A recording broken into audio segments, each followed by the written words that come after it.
Olá, minha oração é para que Deus transborde a sua vida com o amor dele, com a paz, com saúde, que chuvas de bênçãos estejam sobre você. Nós estamos em mais uma semana de isolamento social e, logicamente, o aviso é o mesmo: não teremos a programação na nossa sede e estaremos por aqui. Na quarta-feira com 2 dedinhos de prosa, no sábado continuando com os jovens nas nossas conferências. Se você quiser participar da conferência do sábado, você pode me mandar seu endereço, tanto no grupo da igreja, no Facebook, se você quiser mandar mensagem, a gente coloca você. Nessa semana nós temos 2 aniversariantes. A irmã Marlúcia no dia 24 e Lucas no dia 25. Ou seja, a irmã Marlúcia está aniversariando hoje. A minha alegria pelo aniversário de vocês é grande.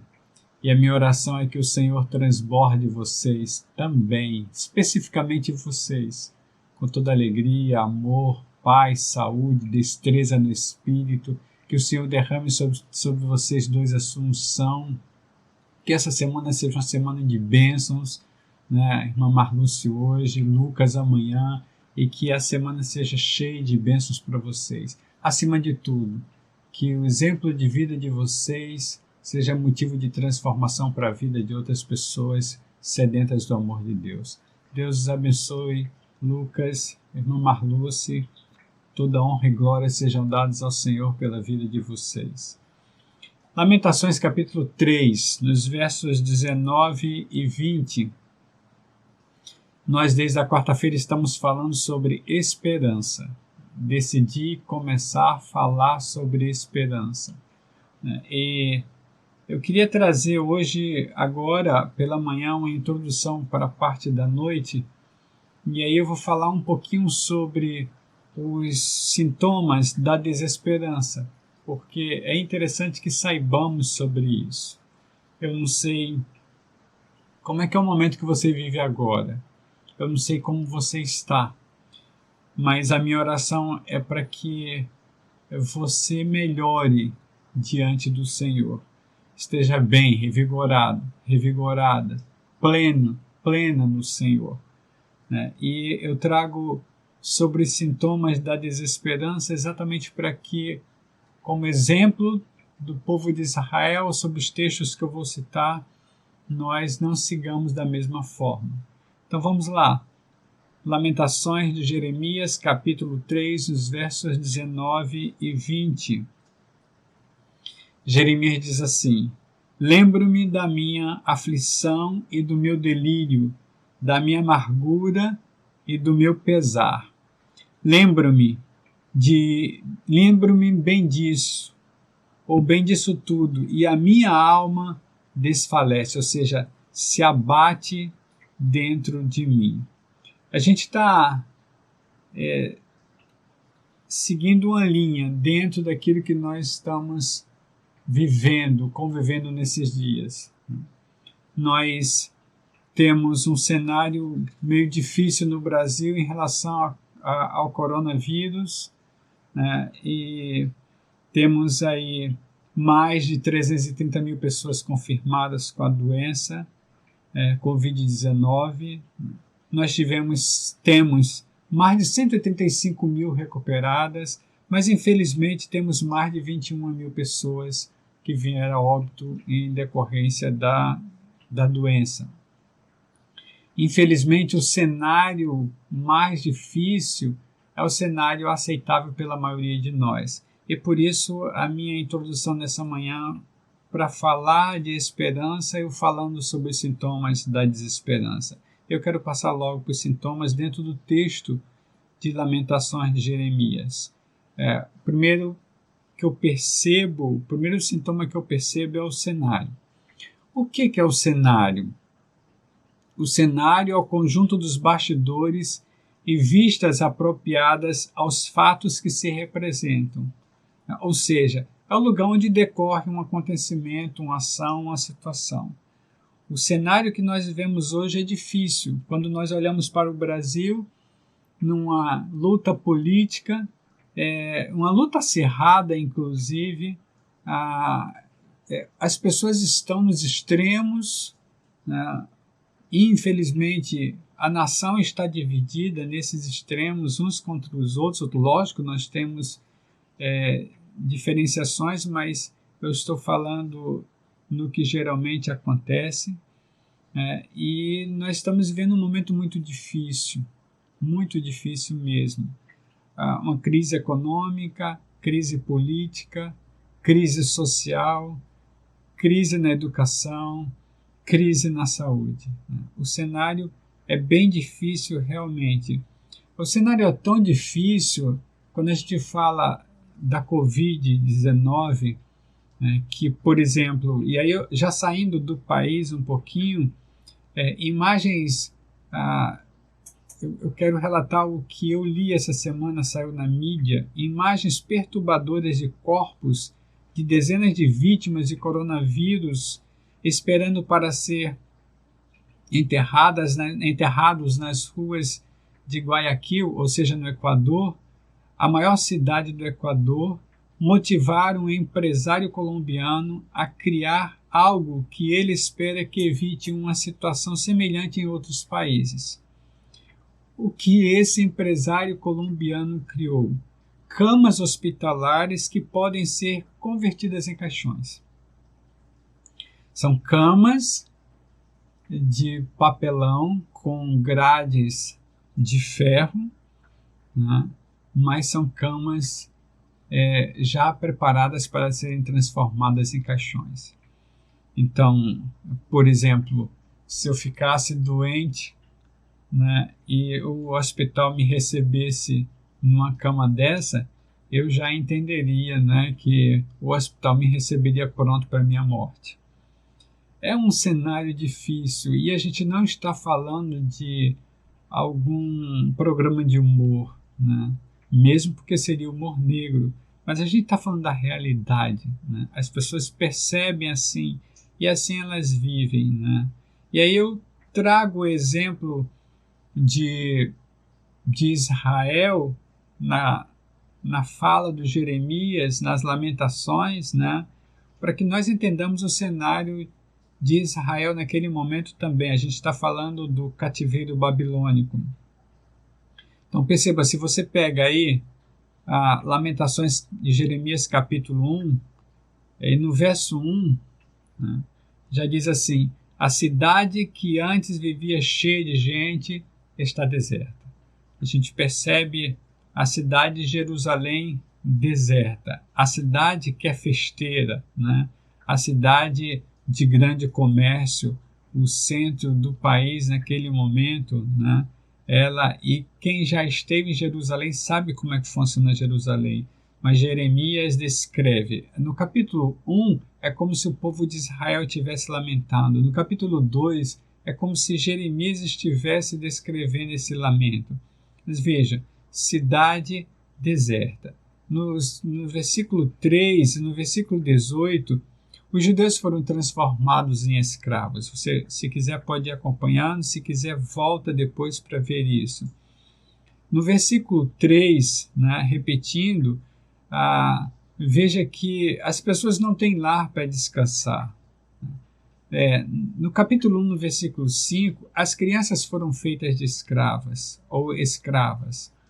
No capítulo 1 ainda, versículo 4, vamos continuar no capítulo 1, eu só vou citar os versículos.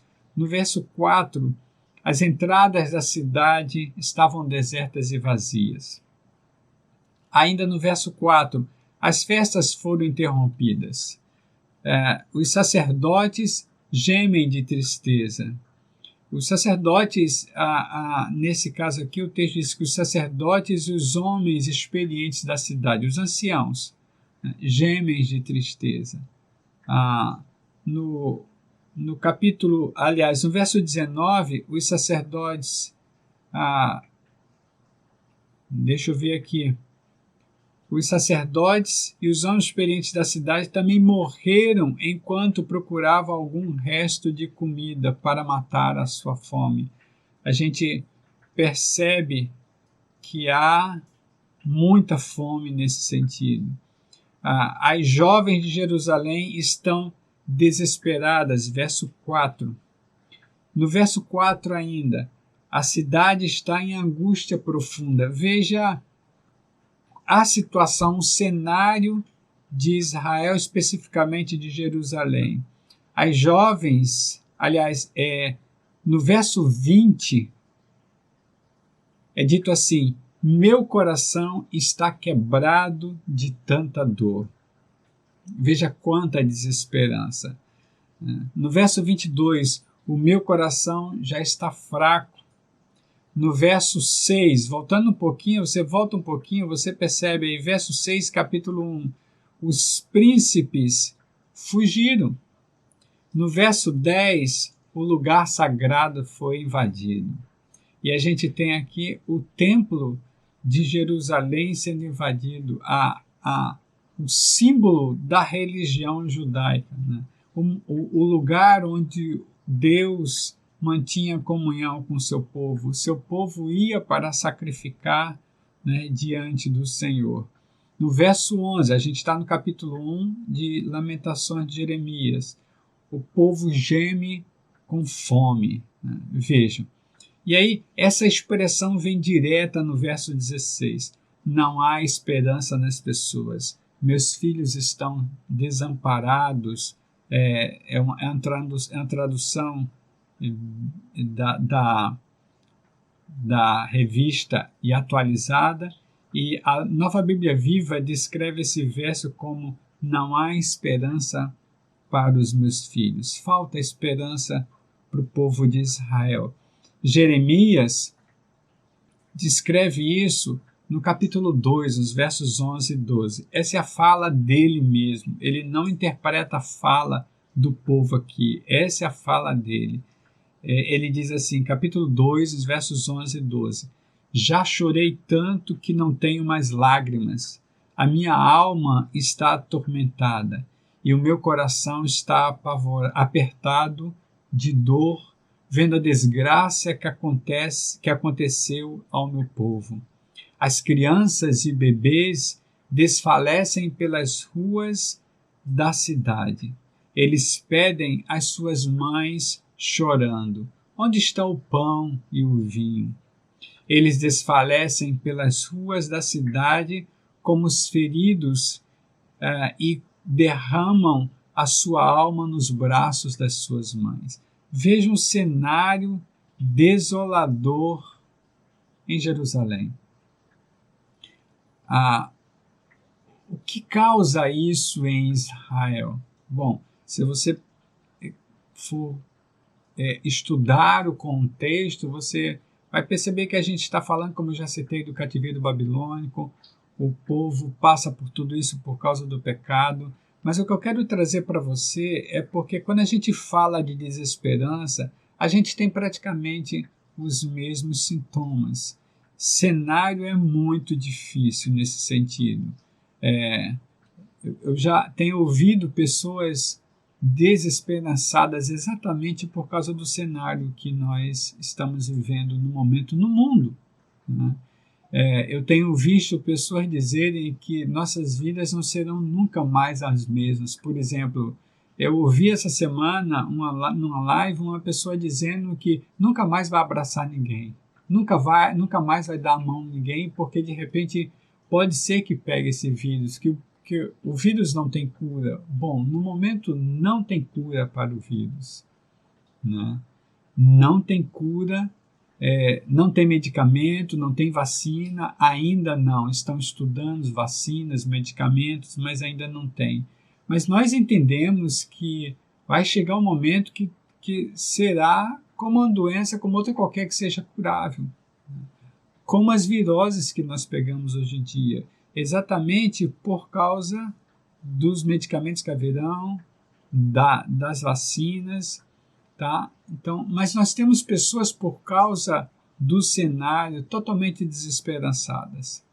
Veja, a partir da desesperança, a gente tem a depreciação da fé, a desvalorização da qualidade ou da importância. Ou seja, o desprezo, o menosprezo, a desqualificação da fé em si. A fé passa a não valer mais tanto assim. As pessoas começam a desacreditar, entra em cena ou desacreditado. As pessoas não percebem mais que a coisa pode mudar, que o cenário pode ser transformado. As pessoas começam a se amoldar porque depreciam a sua fé. E quando a gente fala de fé, a gente está falando de fidelidade naquilo que crê. É exatamente disso que a gente está falando. Eu vou trazer alguns textos do Novo Testamento que eu tenho trazido para os irmãos nas últimas semanas, né? Somente para confirmar aquilo que a gente vê aqui em Israel, basicamente em Jerusalém, nos textos lidos. A gente leu a semana passada sobre Marcos capítulo 4, no verso 40, quando, diante da tempestade, o barco quase afundando, os discípulos perdem a sua fé. Eu estou falando assim porque essa é a fala de Jesus Cristo. Eles creem que vão morrer e aí de repente eles acordam Jesus questionando, você não está vendo que a gente vai morrer? Né? E aí Jesus, depois de aquietar o vento, o mar, fala com eles. E a fala em Marcos 4,40 é: por que vocês estão com tanto medo? Ainda não têm fé? A fala na revista atualizada é: por que vocês são assim tão tímidos? Falta de fé é literalmente comparada a covardia e timidez na Bíblia, tá? Então, nesse sentido, a depreciação da fé, ela vem quando você aceita o cenário desolador, tá? Lucas capítulo 18, no verso 8, diz assim: eu digo a vocês, ele lhes fará justiça e depressa. Contudo, quando o Filho do Homem vier, encontrará fé na terra? Essa é uma fala de Jesus Cristo para os seus discípulos, de repente questionando: será que vai ter fé quando Jesus voltar? Será que encontrará fé? Exatamente por causa dos cenários desoladores que se acumulam, né, com o passar do tempo e quando se aproxima a volta de Jesus Cristo. Em João capítulo 20, nos versos 24 a 29, e aí eu não vou ler o texto todo, porque a gente tem visto sobre isso, a gente tem a situação de Tomé, né, que Jesus ressuscita, aparece entre os discípulos, e os discípulos depois vão contar a Tomé. Conta a Tomé que o Mestre apareceu diante deles, e no verso 25 ele diz exatamente assim: vimos o Senhor. Né? Mas Tomé diz assim: se eu não vir as marcas dos pregos nas suas mãos, não colocar o meu dedo onde estavam os pregos, e não puser a minha mão no seu lado, não crerei. Ou seja, diante de todas as promessas do Senhor, diante de todas as falas, né, diante do que o Senhor havia falado sobre os profetas em relação a ele, né, diante das profecias, o Tomé, que chamava o Senhor, de mestre, de rabi, né, assumia ele como Messias, de repente diz: se eu não tocar, eu não creio. E aí o texto continua relatando, né, uma semana mais tarde, o Senhor aparece entre eles, né, destaca o texto que as portas estavam trancadas, né, mas mesmo assim Jesus entrou. E aí no verso 27, Jesus diz a Tomé: coloque o seu dedo aqui, veja as minhas mãos, estenda a mão e coloque-a no meu lado. Pare de duvidar e creia. Ou seja, o que Deus quis, aliás, o que Jesus quis dizer para Tomé foi: você não crê nas profecias, você não creu em nada que eu disse para você, né? A fala de Jesus para nós hoje é: você não crê que nós podemos vencer tudo isso? Nós estamos juntos, porque eu estarei com você, essa é a promessa, então eu estou com você nesse momento. Tomé coloca as mãos aonde Jesus indica, né? E aí ele o reconhece como Senhor, Senhor meu e Deus meu, né? No verso 29, Jesus lhe diz: porque me viu, você creu? Felizes os que não viram e creram. Então, de repente, o cenário traz a depreciação da fé, se você não tiver cuidado. Eu queria repetir o verso 16 para você, de Lamentações capítulo 1, né? Mas repetir só uma frase. Se você voltar lá para o verso 16 do capítulo 1 de Lamentações de Jeremias, o povo de Israel está dizendo, é como se a cidade estivesse falando: não há ninguém que restaure o meu espírito. A descrença era geral. Os seus inimigos estavam assolando ferrenhamente.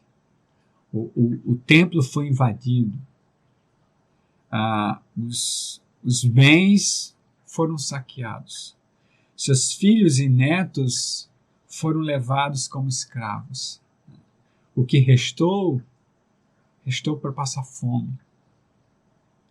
A Nova Tradução da Linguagem de hoje diz assim: não há ninguém que me console, ninguém que me anime. O povo tinha perdido a fé. Sabia que aquilo era por causa do pecado, tinha consciência disso tudo, mas estava difícil de crer, né? Até que, pedindo perdão ao Senhor, o Senhor restaurasse. E depois a gente vai ver o que Jeremias faz em relação a isso. Mas aqui registra que o povo simplesmente não crê mais nesse sentido. Não há ninguém que restaure o meu espírito, que me console, ninguém que me anime. E no capítulo 4, no verso 3, a fala de Jeremias traz assim, Lamentações 4, 3. Até os chacais oferecem o peito para amamentar os seus filhotes, mas o meu povo não tem mais coração. Tornou-se cruel, diz a tradução da Nova Linguagem, aliás, a tradução da Atualizada. Tornou-se cruel. O meu povo não tem mais coração. É como as avestruzes do deserto. As avestruzes que de repente colocavam seus ovos e depois abandonavam. Deixavam os filhotes ao léu. Assim, eram as mães que simplesmente não criam mais na restauração de Israel. Tinham consciência que tudo aquilo estava acontecendo por causa do pecado da idolatria, né? Que Deus traz como prostituição, mas tinham perdido a fé nesse sentido em relação a o Senhor pode nos curar se pedirmos perdão, né? E aí, diante de um cenário desolador, a depreciação da fé gera a falta de sentido da vida. Uma falta de para que viver. Aí o questionamento é realmente esse. Para que viver? Essa falta de para que viver gera o questionamento. Não se tem um motivo para estar vivo.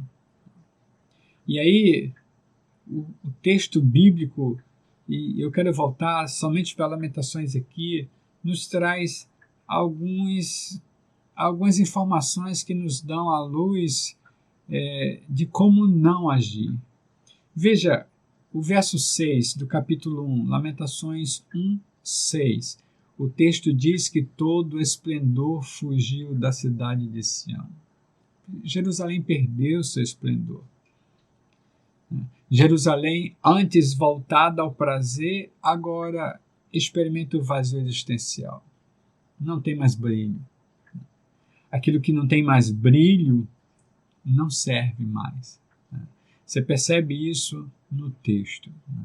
Jerusalém é voltada para o prazer. A partir do momento que perdeu o esplendor, experimenta o vazio existencial. Como se a luz própria fosse o motivo de vida. Né? No capítulo 2, no verso 10, diz assim, Lamentações de Jeremias 2:10. Os líderes da cidade de Sião sentam-se no chão em silêncio, despejam pó sobre a cabeça e usam vestes de lamento. As moças de Jerusalém inclinam a cabeça até o chão. Então, vamos ver aqui o que significa isso. Os líderes são os anciãos da cidade.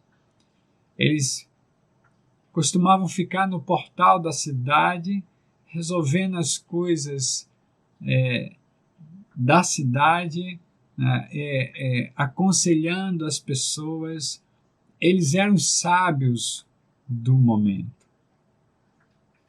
Os mais velhos, geralmente, eram experientes influenciadores. Eles perdem a sua função. Foram reduzidos a um tédio, a uma apatia cheia de tristeza. Veja se isso não é o que o texto diz. Os líderes, ou seja, os anciãos da cidade de Sião, sentam-se no chão em silêncio. Esse sentar em silêncio é um sinal de tristeza. Se entregam ao tédio em silêncio. Despejam pó sobre a cabeça e usam vestes de lamento.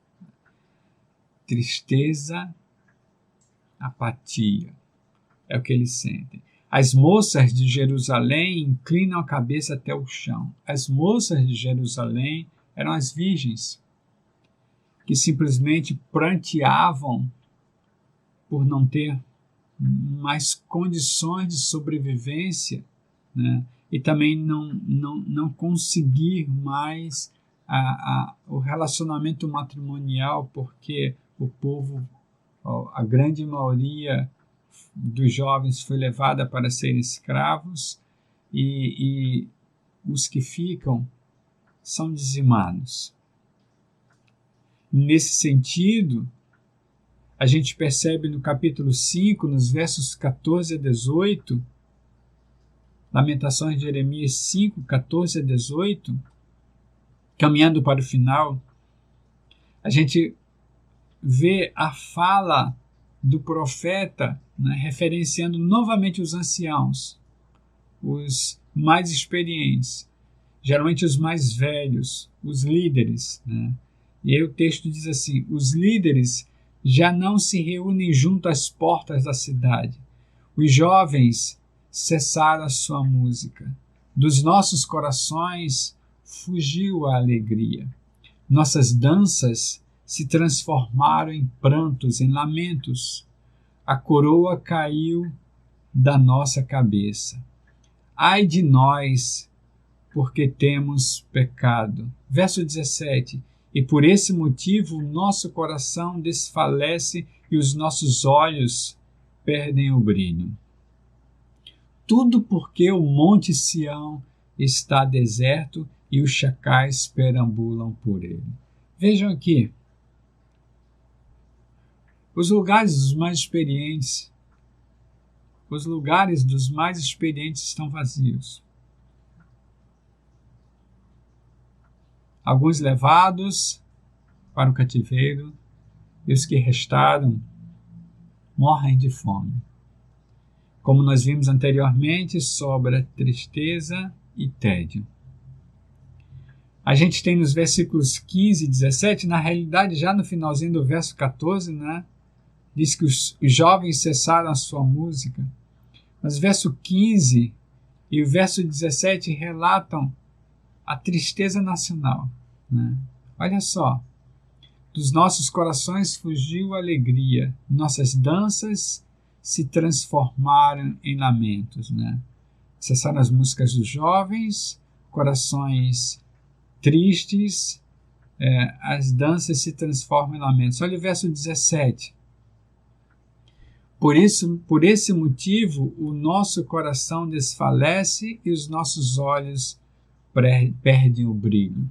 Aqui a gente tem uma tristeza nacional, um abatimento nacional, um tédio nacional. A gente percebe bem o sentimento de falta de sentido aqui, né? Veja o verso 16. Israel perdeu dignidade e prestígio. A coroa caiu da nossa cabeça. Ai de nós, porque temos pecado. Perde dignidade e prestígio. No verso 14, aliás, no verso 18, nós temos a desqualificação do símbolo da fé. O Monte Sião está deserto e os chacais perambulam por ele. Está abandonado. O monte, que é o símbolo da lei, da ordem do povo de Israel, da comunhão de Deus com o povo, né? Ele simplesmente fica abandonado. O templo, e aqui complementando, né, já que eu falei um pouco atrás, o templo foi saqueado.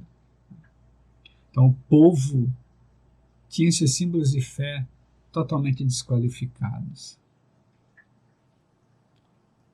Precisamos pensar nisso. Eu não sei como está seu momento, mas aí temos um cenário difícil que, na realidade, olhamos para a verdade. O cenário é difícil. Mas nós não podemos deixar nos abater, depreciar a nossa fé, porque nós entendemos, ou precisamos entender, que o Senhor não nos abandonou. O Senhor não nos abandonou. O Senhor continua conosco. Aonde 2 ou 3 estiverem reunidos em meu nome, ali estarei, diz Jesus. Da mesma forma que Jesus diz, não temam, tenham bom ânimo, eu venci o mundo. Da mesma forma que Jesus Cristo diz, estarei com vocês até a consumação dos séculos, até o final dos tempos.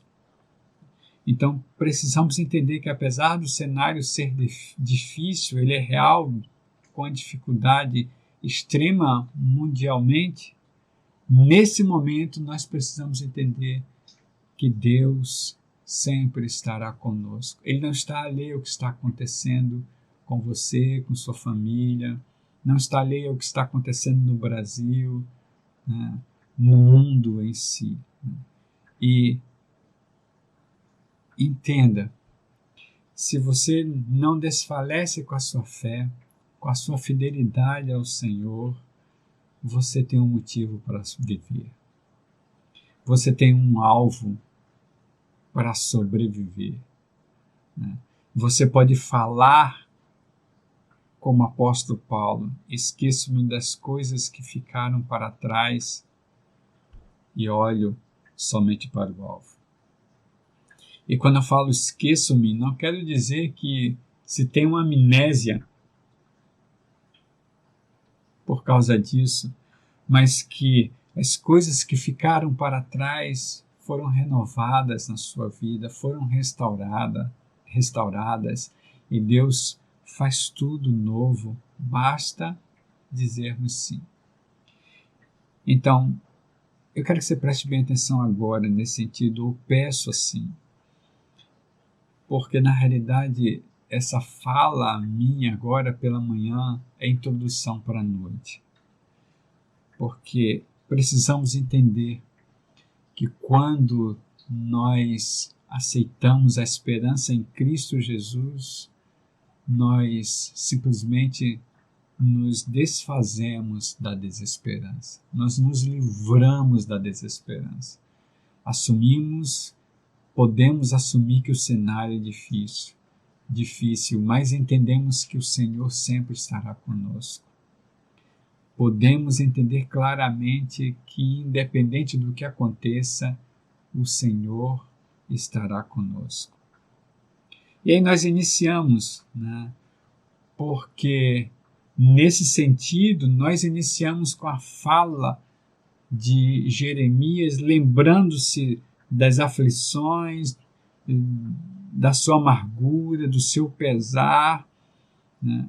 E aí no verso 20 ele diz: lembro-me bem disso tudo e a minha alma desfalece, ou seja, se abate dentro de mim, né? Mas quando ele caminha na sua fala, e aí a gente vai ver a partir de então, né, ele encontra um sentido de vida, né, e ele, nos versos 21 a 24, né, de Lamentações 3, ele diz assim: todavia, lembro-me também do que pode me dar esperança. Graças ao grande amor do Senhor é que não somos consumidos, pois as suas misericórdias são inesgotáveis, diz Jeremias. Essa é a palavra do Senhor para nós. No verso 23 ele diz assim: renovam-se, ou seja, as misericórdias do Senhor renovam-se a cada manhã. Aí ele diz assim: grande é a sua fidelidade. Digo a mim mesmo, olha só, como se ele estivesse dizendo para ele, para o espírito dele, né? E como se ele tivesse, através da fala do espírito, trazendo claramente para a sua alma: a minha porção é o Senhor. Portanto, nele porei a minha esperança. Essa é a minha oração para você hoje. Essa é a minha oração para você hoje. Que no Senhor você ponha a sua esperança. O cenário é difícil, mas o Senhor quer fortalecer a sua fé para caminhar com você em sentido de vida. Para que, caminhando com você, você entenda que o Senhor sempre estará com você. Vamos orar? Senhor, independente do cenário, independente das tempestades que desabem sobre nós nesse momento, independente da probabilidade de algum mal nos atingir, como atingiu os discípulos naquele momento daquela tempestade, Senhor, nós já citamos semana passada, trouxemos hoje novamente. Independente do que lemos no cenário de Israel, a partir do momento que Nabucodonosor invadiu Jerusalém, levou o povo cativo para a Babilônia, independente de tudo isso, nós entendemos e queremos sempre entender que tu estarás conosco. Estás da mesma forma que tu estiveste com o povo de Israel, estás conosco e estarás no futuro com o teu povo. A minha oração é que entendamos assim. A minha oração é que a igreja brasileira entenda que não depende de homem nenhum para fazer a tua vontade, Senhor, para estar diante de ti. A igreja brasileira não depende de homem nenhum para mudar esse país, porque esse país deve ser transformado pelo teu amor, pela fé, por tua graça, por tua unção derramada através do testemunho do teu povo. É assim que se restaura um país. A minha oração é que a igreja no restante do mundo entenda assim. E a minha oração final nesse momento, Senhor, é: olha pelo mundo, por cada país que a doença do momento assola. Ora por cada país que está vindo como epicentro, né? E nosso país está se apresentando no mundo agora como epicentro da pandemia. Olha por cada país, por cada povo, por cada nação, por cada língua, por cada etnia, Senhor. Tende misericórdia de nós. E nós cremos na tua fidelidade. O Senhor é fiel, diz Jeremias. Ele é misericordioso. Eu quero sempre, Senhor, como o profeta Jeremias, trazer à memória aquilo que me dá esperança. E a esperança está em Ti.